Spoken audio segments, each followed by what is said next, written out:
Aujourd'hui, nous allons parler de Superman.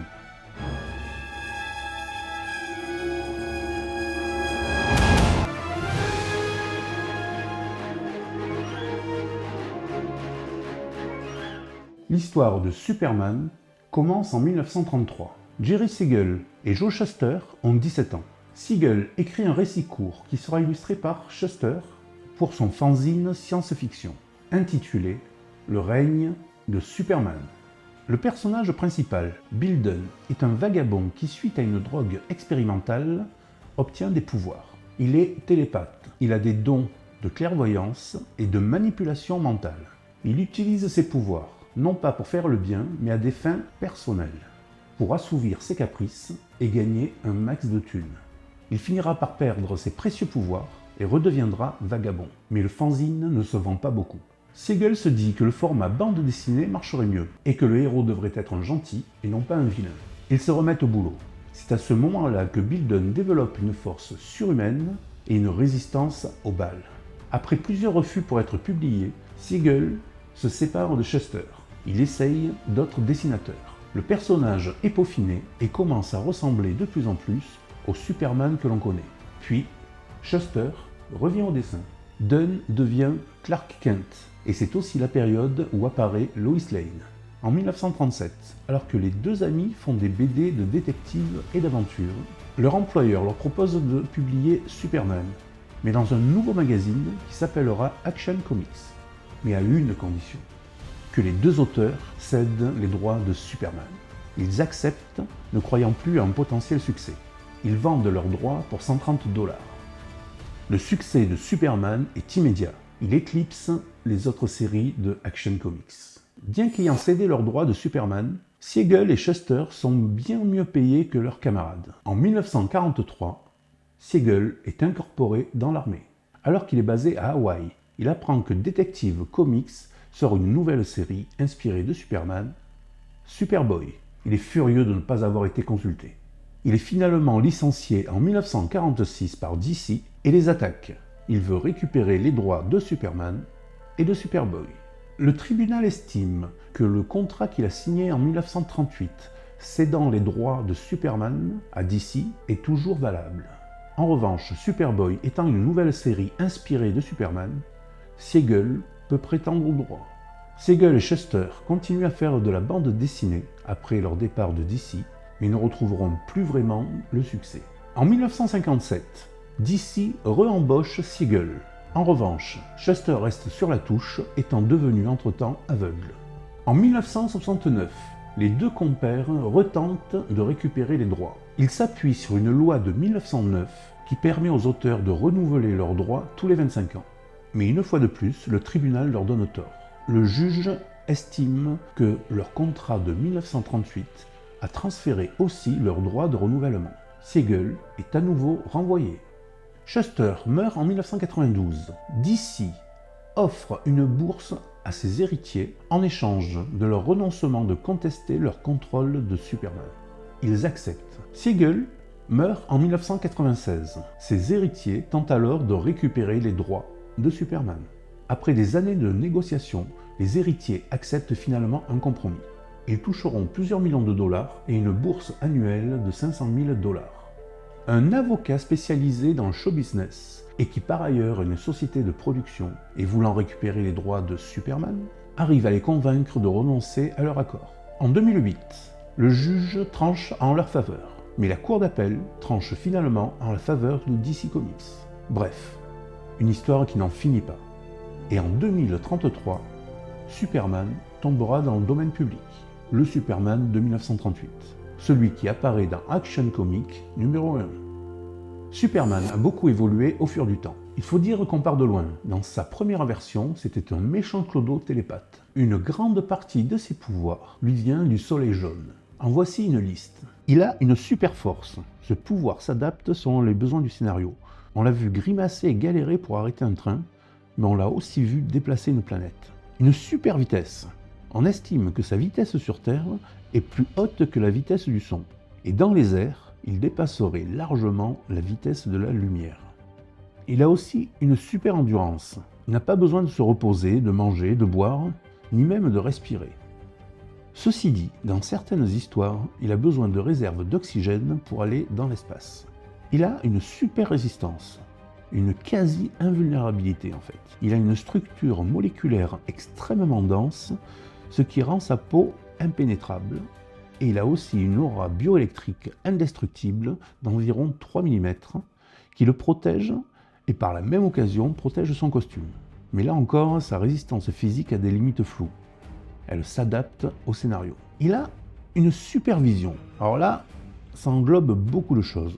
Il voit très loin, il voit très près et le très très petit. Il a une vision à rayon X. Il voit à travers les choses, sauf le plomb. Il a aussi une vision thermique, c'est-à-dire qu'il peut chauffer, brûler ou exploser ce qu'il veut avec ses yeux. C'est une sorte de rayon laser qui lui sort des yeux. Il a une super ouïe, il entend tout, et de très très loin. Bon, un super odorat, un super souffle. Très grande capacité pulmonaire. Et cerise sur le gâteau, il a un souffle réfrigérant. Il a aussi une super mémoire. Il se souvient de tout ce qu'il a vu ou lu ou entendu dans sa vie. Bien sûr, une super intelligence. Il vaut mieux d'ailleurs, puisque science sans conscience n'est que ruine de l'âme. Allez hop, je cite Rabelais dans une vidéo sur Superman. Une super agilité, une super guérison qui ne lui sert pas à grand chose puisqu'il est déjà invulnérable. Enfin, à mon avis. Une super longévité aussi du coup. Il a aussi le pouvoir de contrôler ses muscles faciaux. Ça lui a permis de se faire passer pour un autre. Un peu comme un malade en Capitaine Flamme. Bref, on parle d'un gars qui peut modifier l'apparence de son visage, et le seul truc qu'il trouve pour passer incognito, c'est de porter des lunettes. Je crois qu'on peut rajouter à cette liste un super Mambalek ou une super flemme. Bon, et je gardais un de ses pouvoirs les plus connus, peut-être le plus connu, pour la fin. La capacité de voler. À l'origine, Superman ne volait pas. Il faisait des bonds et courait vite. Mais pour la série d'animation des années 40, il était beaucoup plus facile d'animer Superman qui vole que Superman qui saute. C'est comme ça qu'est arrivé le vol dans sa liste de super pouvoirs. Son gros talon d'Achille, c'est la kryptonite. On voit tous ces espèces de gros cristaux verts. Mais saviez-vous qu'il en existe de plusieurs sortes ? Il y a la kryptonite rouge, qui a sur Superman des effets plutôt aléatoires et parfois loufoques. Elle a déjà causé la pousse de sa barbe. Sinon, il y a aussi la kryptonite blanche, la bleue, la noire, la dorée, la kryptonite cristal, la joyau, l'X-kryptonite, l'anti-kryptonite et la kryptonite rose. Chose importante, si le plomb bloque la supervision de Superman, il bloque aussi les effets de la kryptonite sur celui-ci. Bon, il est aussi vulnérable à la magie, mais ça, comme tout le monde. Il peut perdre ses pouvoirs s'il est sous un soleil rouge, ou s'il est éloigné du soleil jaune trop longtemps. Lorsque le soleil jaune est soumis à de fortes éruptions, ses pouvoirs se mettent à déconner, un peu comme avec de la kryptonite rouge. Il est aussi sensible aux fortes décharges électriques. Superman souffre de dépression et de perte de contrôle de ses pouvoirs le jour de son anniversaire. Superman a porté plusieurs costumes durant sa carrière, mais le plus iconique est le juste au corps bleu, avec la cape rouge, les bottes rouges, le slip rouge par-dessus le pantalon, et bien sûr son logo sur un fond jaune sur la poitrine. Le premier à avoir interprété en chair et en os Superman est le comédien Kirk Alyn dans la série Superman de 1948 et sa suite Atom Man contre Superman en 1950. Ensuite vient George Reeves de 1951 à 1958 avec les aventures de Superman. Entre 78 et 87, c'est Christopher Reeve qui porte le slip rouge. En 88 et 89, c'est John Ames Newton qui incarne Clark Kent dans la série Superboy. Puis il est remplacé par Gerard Christopher jusqu'en 92. Dans Lois et Clark, c'est le comédien Dean Cain qui reprend le rôle de Superman. La série s'arrêtera en 1997. En 2001, dans la série Smallville, c'est au tour de Tom Welling d'être Clark Kent. En 2006, sort au cinéma Superman Returns, avec dans le rôle titre Brandon Routh. En 2013, sort Man of Steel, un nouvel opus de Superman au cinéma, interprété par Henry Cavill. À partir de 2016, Tyler Hoechlin est Superman dans les séries Supergirl, Flash, Arrow, Batwoman, Legends of Tomorrow et Superman et Lois. En 2022, c'est David Corenswet qui est choisi par James Gunn pour interpréter Superman. Mais beaucoup de comédiens ont été approchés pour interpréter le super-héros. Will Smith s'est vu proposer le rôle, mais il a préféré refuser de peur d'être boycotté, interprétant un héros qui est censé être blanc.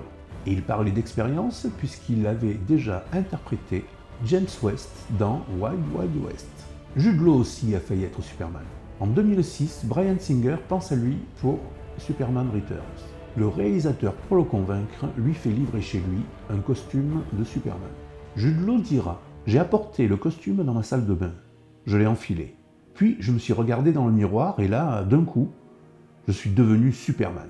La musique s'est ensuite un peu imposée à mon esprit.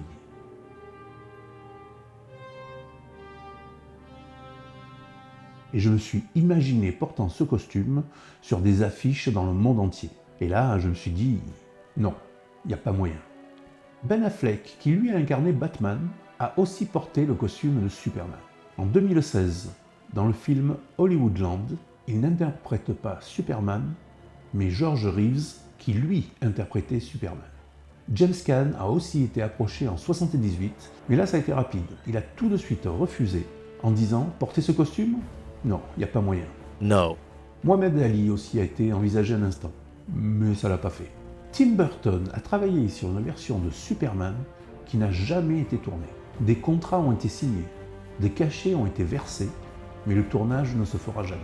Dans le rôle de Superman, il avait prévu Nicolas Cage. Le scénario a été écrit, réécrit, réécrit. Bref, beaucoup d'allers-retours entre le réalisateur et le studio. Finalement, c'était un peu compliqué. Du coup, d'un commun accord, ils ont décidé d'annuler le projet. Burton dira « J'ai fait le film, on a juste oublié de le tourner ». Avant Nicolas Cage, un temps avait été prévu aussi Sean Penn. Thank you. Outre les comics, les séries télé et les films, Superman a été décliné dans d'autres médias. En 1940, il est le héros d'une série radiophonique. Cette série sera diffusée jusqu'en 1951. C'est le comédien Bud Collyer qui interprète Superman. Il aura aussi l'occasion de l'incarner dans des séries d'animation.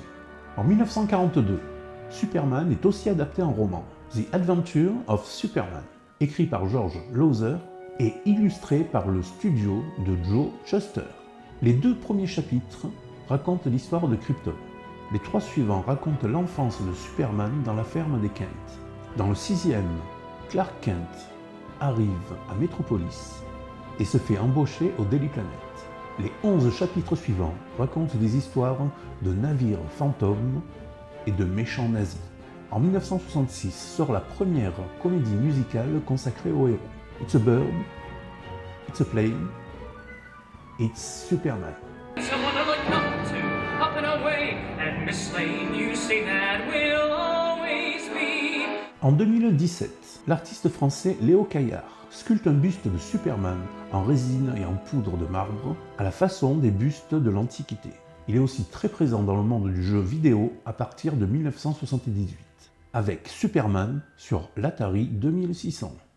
En 1941 et 1942, Superman est le héros de plusieurs courts-métrages d'animation, qui étaient projetés avant les séances dans les cinémas américains. Ces films étaient des films de propagande liés à la Deuxième Guerre mondiale. Superman y combattait de vilains japonais. De 66 à 70, Superman est le héros de la série The New Adventures of Superman. De 73 à 86, Superman apparaît dans Le Plein de Super, une série créée par Hanna-Barbera. En 88, un dessin animé de 13 épisodes sort. Il a pour titre Superman. Simple, efficace. À partir de 1996, on peut voir Superman dans des dessins animés comme Superman, l'ange de Metropolis, ou Superman, l'homme de demain, ou encore La Ligue des Justiciers. Il apparaît aussi dans The Batman, saison 4 et 5, dans la série Krypto, le super chien. En 2006, il est le personnage principal de la légende des super-héros. Il apparaît encore chez son homologue de Gotham, Batman, l'Alliance des héros. En 2010, il apparaît dans la Ligue des Justiciers, nouvelle génération. Et on peut aussi le croiser dans des séries comme Private Snafu, Teen Titans Go, DC Super Friends, Justice League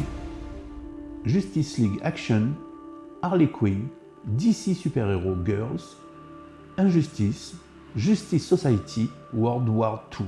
Pour le tournage de la série de 1948, les effets spéciaux n'étaient pas aussi évolués que maintenant. Donc, pour des scènes de vol par exemple, on n'a pas hésité à utiliser le dessin animé. Une scène d'animation était rajoutée sur le film. Dans le Superman de 1978, Marlon Brando jouait le père de Superman. Il avait beaucoup de mal à apprendre son texte. Il a donc écrit tout son texte sur les couches du bébé. Toujours dans ce film, lorsque Clark est adolescent, il fait la course avec un train. La jeune fille qui monte dans ce train est censée être Lois Lane. Et les parents de cette jeune fille ne sont autres que Kirk Alyn et Noel Neill, qui interprétaient Clark Kent et Lois Lane dans la série de 1948. Gene Hackman a refusé de jouer Lex Luthor. Il ne voulait pas se raser la moustache. La tête, pas de problème. La moustache, non. Pour le convaincre, le réalisateur Richard Donner lui a promis que s'il se rasait la moustache, il le ferait aussi. Sauf que Richard Donner n'avait pas de moustache. Pour leur première rencontre, il a donc dû porter un postiche pour convaincre l'acteur. Dans Superman 3, la comédienne Annette O'Toole incarne Lana Lang. Quelques années plus tard, dans Smallville, elle jouera la mère de Clark Kent. Pour Superman Returns, Bryan Singer avait prévu de faire un caméo à Christopher Reeve. Malheureusement, le comédien est mort avant. Pour lui rendre hommage, durant certaines scènes de vol, il incrustera le visage de Christopher Reeve sur celui du comédien. Perry White devait être interprété par Hugh Laurie, mais son emploi du temps sur Dr House ne lui a pas permis. Dans le Superman de James Gunn, le fils de Christopher Reeve fait une brève apparition. Il joue un journaliste, en hommage à son père. Et c'est ainsi que la vidéo se termine.